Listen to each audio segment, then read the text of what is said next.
বিসমিল্লাহির রহমানির রহিম। আসসালামু আলাইকুম ভিউয়ার্স, আশা করছি যে যেখানে আছেন ভালো আছেন, সুস্থ আছেন। Welcome to my channel chef Sharmin. খুবই মজার একটি সবজি নিয়ে চলে আসলাম, কচুরমুখী বা কচুর ছড়ি। গ্রামের দিকে আবার গাড়িও বলে, তো এক এক অঞ্চলের এক একটা ভাষা, তো যে যেটাই বলেন এটা কিন্তু খেতে অসাধারণ স্বাদ। তো কথা না বাড়িয়ে একটি লাইক দিয়ে শুরু করছি আজকের রান্না। তো এখানে হাফ কেজি কচুরমুখী নিয়েছি। তো মুখিতে অনেক মাটি থাকে, সেজন্য প্রথমে একটু ধুয়ে নিলাম ভালো করে, তারপরে ধুয়ে কেটে আবার ধুয়ে নিয়েছি ভালো করে, একেবারে ক্লিন করে, একটুও ময়লা নেই। তো এই কচুরমুখী যদি চিংড়ি মাছ দিয়ে রান্না করি সেটা কিন্তু বাসায় একেবারে কাড়াকাড়ি লেগে যায়। সেদিন একটু ভাতটা বেশিই খাওয়া হয় যেদিন কচুরমুখী রান্না করি। তো প্রথমেই একটি কড়াইতে 2 টেবিল চামচ সয়াবিন তেল দিয়ে দিলাম এবং দিয়ে দিচ্ছি 2 টেবিল চামচ পেঁয়াজ কুচি। তো পেঁয়াজটা একটু ব্রাউন করে ভেজে নিচ্ছি।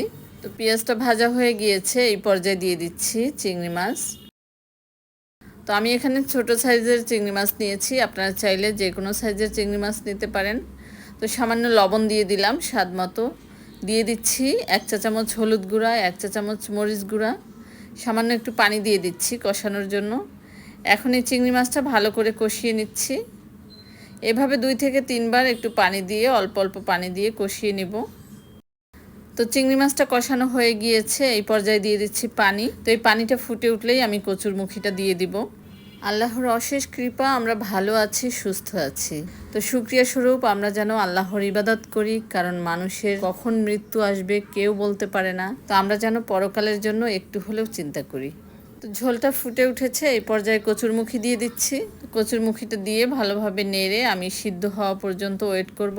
আপনারা চাইলে কিন্তু এই কচুরমুখী আগে থেকে সিদ্ধ করে তারপরও রান্না করতে পারেন, কিন্তু আমার কাছে সেটা একটু ঝামেলা মনে হয়। সিদ্ধ করে তারপর আবার সেটা ছিলতে হয়, তো হাতটাও নোংরা হয়ে যায়, কেমন যেন একটা ভালো লাগে না।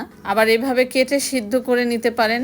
আবার এইভাবে সিদ্ধ করে আপনারা কিন্তু ডিপ ফ্রিজেও রাখতে পারেন, যখন সিজন থাকবে না তখন সেটাকে খেতে পারেন। তো কচুরমুখী সিদ্ধ হয়ে গিয়েছে, আর আমি পানিটা একটু বেশি দিয়েছিলাম, কারণ ঝোলটা একটু পাতলা পাতলা রাখলে আবার যখন ঠান্ডা হবে তখন কিন্তু শুকিয়ে ঘন হয়ে যায়। তো কচুরমুখী কিন্তু বেশি ঘন ভালো লাগে না, তো আমি এভাবেই কিন্তু ঝোলটা পাতলা রাখবো। তো এই পর্যায়ে দিয়ে দিচ্ছি কাঁচামরিচ ফালি কয়েক টুকরা। তো কাঁচামরিচ ফালি দিয়ে আরও 1 মিনিটের মতো ঢেকে রাখছি। তো একেবারে শেষ পর্যায়ে দিয়ে দিচ্ছি ধনিয়া পাতা কুচি।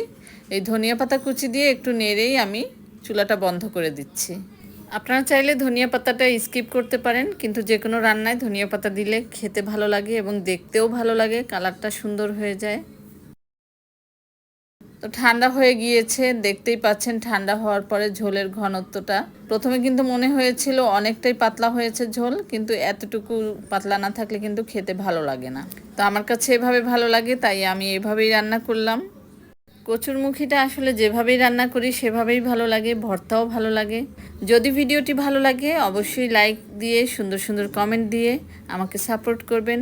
আর যদি সময় সুযোগ হয় ভিডিওটি শেয়ার করে দিবেন ফ্রেন্ডস ও ফ্যামিলির সাথে। আজ এ পর্যন্তই বিদায় নিচ্ছি। সকলে ভালো থাকবেন, সুস্থ থাকবেন। আল্লাহ হাফেজ।